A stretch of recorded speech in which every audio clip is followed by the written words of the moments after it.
يا صباح النور والسرور، صباح الفل وصباح الورد وصباح الياسمين على احلى اخوات في الدنيا. عاملين ايه؟ يا رب دايما تكونوا في اتم صحه واحسن حال. جيت لكم النهارده فيديو جديد وروتين جديد ان شاء الله يعجبكم وينور رضاكم. لو لسه اول مره بقى تشرفيني في القناه ولسه ما اشتركتيش فيها، لو حبيتيني ما تنسيش تشتركي في القناه وتدعمي اختك باللايك الحلو والكومنت اللي بيشجعها. حابه اشكر اخواتي وحبايب قلبي اللي موجودين في القناه واللي دخلوا قناتي جديد، نورتوني وشرفتوني. النهارده كده بقى روتين جامد جموده، وان شاء الله هتاخدوا طاقه ايجابيه. ويلا قومي معايا كده. ساعه البدريه المنسيه دي بتبقى احلى حاجه في الصبحيه والله العظيم. كل ما بتقومي بدري كل ما بتنجزي بيتك. وطبعا يا بنات احنا النهار قصير، فلازم كده نخلصوا حاجتنا بدري بدري، لان الساعه بتيجي 4:30 5 النهار بتحسي خلاص كده الليل بيضلم عليكي وخلاص كده النهار خلص بالنسبه لك. فلازم نقوم بدري ونشوف اللي ورانا. نبتدي الفيديو بتاعنا يا بنات ونقول بسم الله، واللهم صلي وسلم وبارك على سيدنا محمد وعلى اله وصحبه اجمعين. اذكروا الله في الكومنتات واذكروا الله كده في سركم وانتوا واقفين، وصلوا على الرسول واستغفروا ربنا. هتلاقوا يومكم كده فل شمعة منورة، هتلاقوا يومكم ماشي والله جميل. وطبعا احنا الايام ديت في ناس قاعدين اولادها يعني من المدرسه، فيا رب يحفظنا يحفظ اولادنا يا رب من الفيروس اللي مش في الجو دوت. الناس كلها بقت ماشيه بكمامات. انا النهارده كنت في السوق بودي ياسر الدرس ورجعت، الناس اكتريتها ماشيه بكمامات والاطفال ماشيين بكمامات. حتى انا يعني لما شفت كده قلت بقى انا هنزل اسر بعد كده في الدرس يقعد مع صحابه بكميمه، عشان خاطر يعني ايه لو حد بيكح وكده. لان انا لسه برضو يا بنات طالعين من دور اللي هو العيا دوت.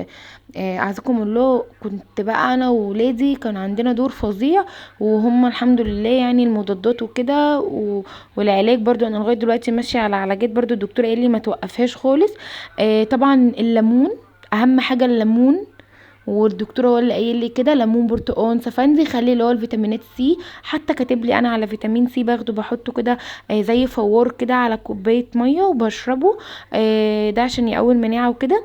لان انا بنات من ساعه الدور ده ما كان عندي انا مش قادره اتعافى منه. البرد راح وكده، بس في لسه تكسير في الجسم.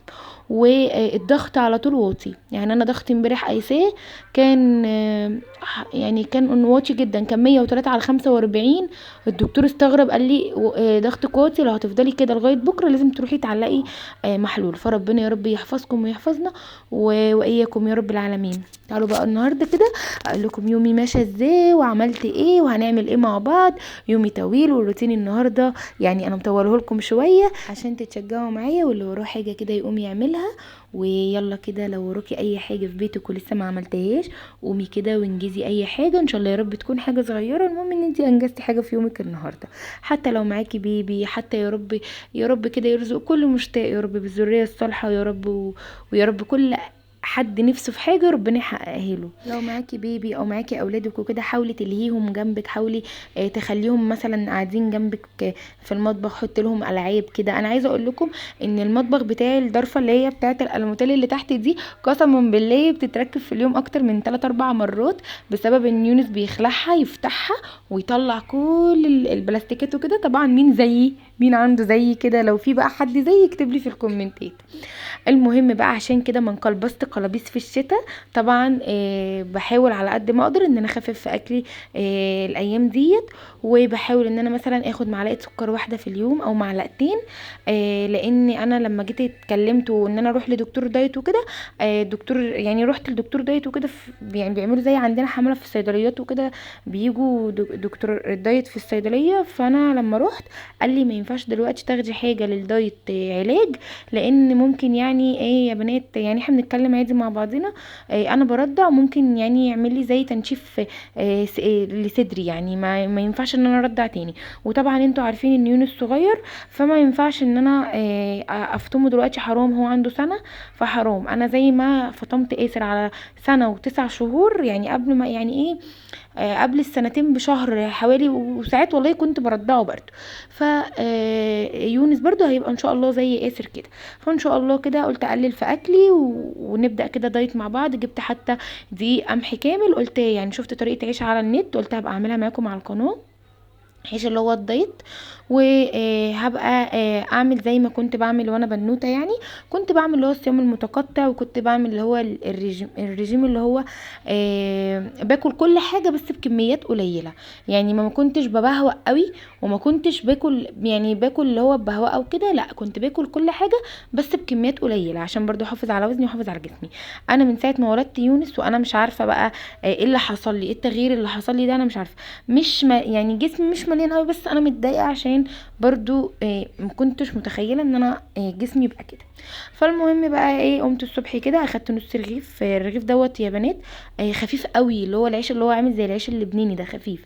خدته كده حشيته جبنه بيضه، وحطيت زيتونيه، كام زيتونه كده، ويعني نص خيارية كده، وشربت شاي بلبن بمعلقه سكر واحده. سد معايا الفطار ده الصبح الحمد لله. وعلى الغدا بقى اكلت معاهم من نفس الاكل اللي انا هعمله دوت، بس خدت ايه، كميات صغيره يعني، ما خدتش كتير. وطبعا عملت سلطه وكده، فحسيت نفسي في يعني في نص اليوم كده ان انا ايه، يعني هلخبط شويه. هو انا لخبطت سيكه، بس مش مشكله، احنا لسه بنبتدي وبنقول يا هادي. فلو لخبطت يعني مش اخر الدنيا ومش نهايه الدنيا. حاولي تحسبي سعراتك الحراريه بتاعه اليوم، حاولي تشربي ميه كتير. يعني انا الميه دي ساعات يعني بملى الازاز جنبي وبحطها جنبي انا والاولاد، والله بنسى خالص اشرب، يعني انا بنسى خالص اشرب. فالمهم يعني ايه، هنظبط كده سعراتنا الحراريه، وهنعمل كده فطار مع بعض برضو، وهشارككم كده انا فطرت ايه اليوم اللي انا هصور معاكم فيه، واتغديت ايه وكده. وهقول لكم برضو لو انا مصورتش الغدا او مصورتش الفطار، هبقى اقول لكم برضو انا عملت ايه.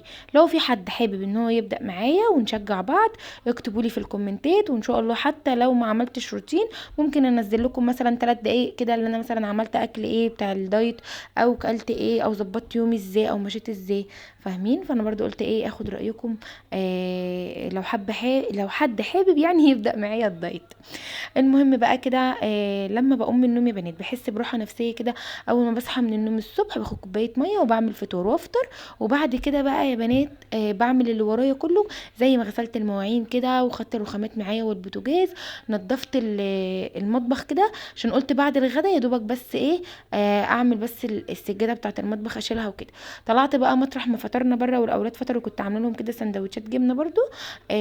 رحت بقى عامله كده بالمكنسه، ما كنتش عارفه احط الرنج لايت، طبعا انتوا شفتوا آسر كده ويونس كده، ويعني انا مش عارفه اجيب الرينج لايت، كانوا هيفضلوا قدام الرينج لايت وانا افصل الكاميرا وارجع اعملها تاني. فقلت لا، امسك الموبايل احسن، هعرف ان انا اتحكم فيه وانا بصور اجي كده او اجي كده، عشان خاطر ايه ما يجوش قدامي.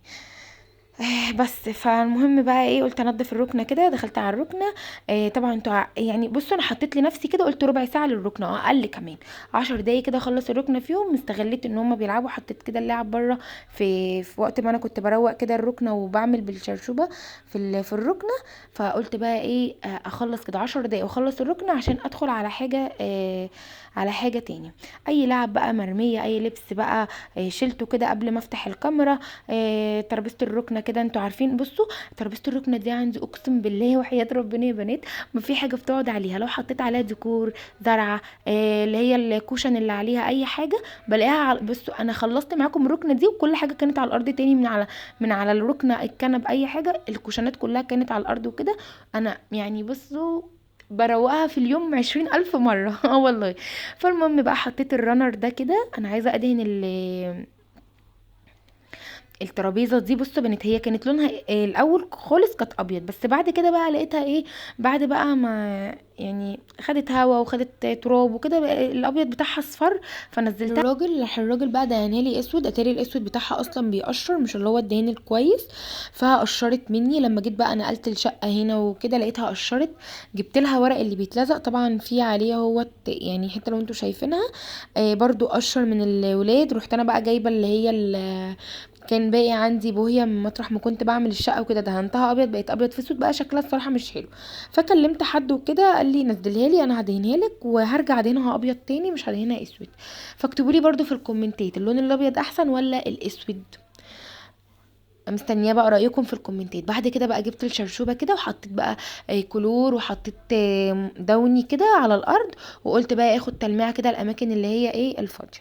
كنت عامله السلم بقى، كنا عاملين السلم قبلها بيوم كلنا، وكان السلم نضيف، وكانت الحمد لله الشقه نضيفه.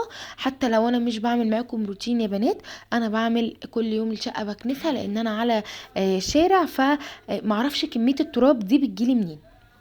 فالحمد لله الله المستعان كده. حطيت الكرسيين دول بقى بحط عليهم مفرش كده، يعني ايه كحاجه كده محطوطه وخلاص. ان شاء الله باذن الله باذن الله هجيب معاكم ديكورات قمر، بس ايه قولوا قولوا يا رب. مش هجيبها كلها مره واحده، هجيب حاجه في حاجه، وبعد كده لما اجي اعرضها هعرضها مره واحده معاكم، عشان خاطر ما اجيب مثلا ايه، هعمل فيديو مشتريات بس مش دلوقتي خالص، شويه كده اكمل بس الحاجه. بعد بقى كده ما خلصت الركنه، بعدين طلعت على البلكونه عملتها بقى. بس الجو كان خلاص كده قرب بقى ايه ساعه كده المغارب، دي انا بحبها. يعني بحب ان انا اقفل البلكونه لو مخلصه حاجتي وشقتي، باخد لي بقى السناك بتاعي، تاخدي بقى كوبايه قهوه، تاخدي معاها مثلا تمرايه، تاخدي معاها لو عندك مثلا حفنه مكسرات او سوداني، طبعا بتاخديها وكده معاكي وتقعدي شويه. لو طبعا عارفه عندك اكل ايه، مفرزه حاجه في الفريزر بتطلعيها وكده. انا كان عندي فراخ كنت جايباها معاكم، وكنت بقى متبلاها وطلعتها مع بال ما نزلت رحت الدرس بقصر، وطلعت جيت لقيتها يعني ايه خلاص على وشك ان هي هتفك خلاص. قلت بقى اعمل لهم النهارده كده فراخ بالصوص الابيض، دي كنت عملتها مره بس مصورتهاش على القناه.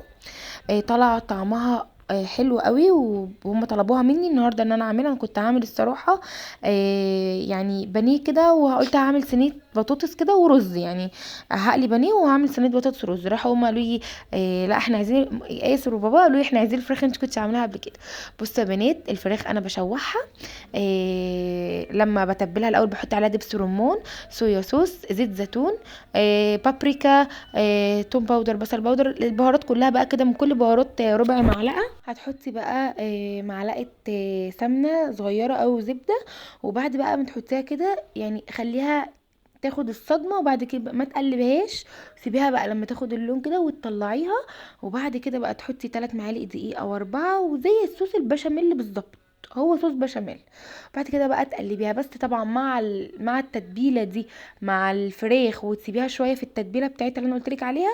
ده كان لبن على ميه يا بنات، بس انا الصراحه كترت، يعني انا لما عملتها المره اللي فاتت بلبن، بكوبايه لبن وكوبايه ميه، كان الصوص خفيف قوي، واحنا عاوزنا صوص تاني نحطه على المكرونه. فالمره دي قلت لا ازود شويه صوص، فطلع مني زياده، واتبقى من كمان من الفريخ. يعني انا عايزه اقول لكم اتبقى من الفراخ، والفراخ اللي كانت في الصينيه دي كانت قليله، فكان عندي حتتين كده في علبه الطوارئ اللي انا بعملها كده، رحت مطلعاهم بقى، ورحت ايه عاملاهم زي الشاورما كده برضو، وحطيتهم اخدوا صدمه.